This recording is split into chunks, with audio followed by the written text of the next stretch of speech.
Je voulais vous amener sur le dépôt de garantie de la Corpic. On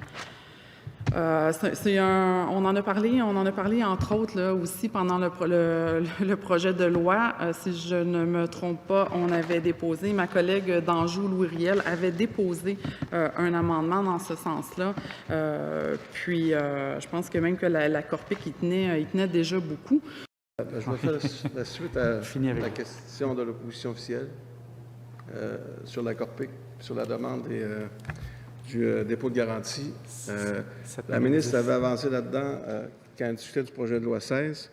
Se disait qu'elle souhaitait rouvrir le débat concernant le dépôt de garantie. Elle est rendue où dans sa réflexion?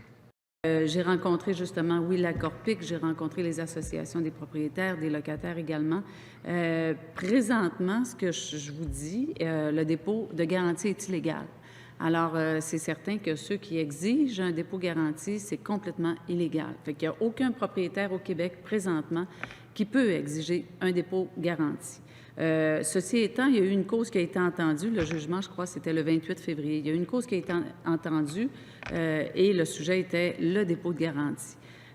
Qu'est-ce qui s'est passé, évidemment, c'est qu'il y avait eu entente entre le locataire et le propriétaire. Fait que c'est sûr que quand il y a une entente entre le locataire et le propriétaire, par contre, cette entente-là doit être écrite et insérée en annexe au bail.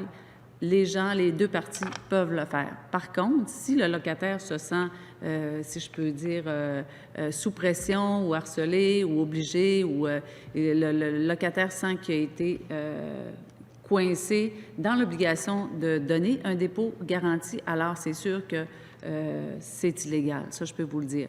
Vas-y, Lola, je vous donne la parole. Vous, votre position comme gouvernement, comme ministre, est-ce que vous voulez aller vers la légalisation du dépôt de garantie? Est-ce que c'est vers ça que vous vous en allez?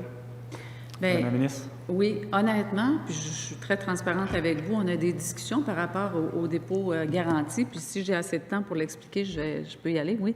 OK.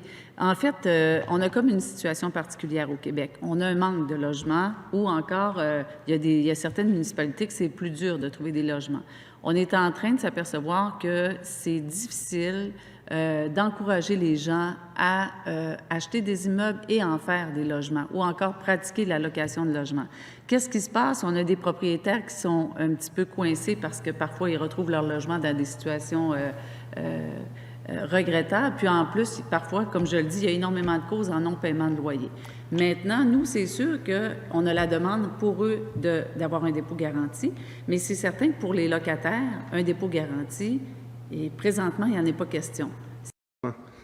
C'est le cas de le dire, où se loge le gouvernement, ils sont d'accord avec le dépôt de garantie ou ils sont contre le dépôt de garantie. On ne peut pas être entre les deux. Madame la ministre?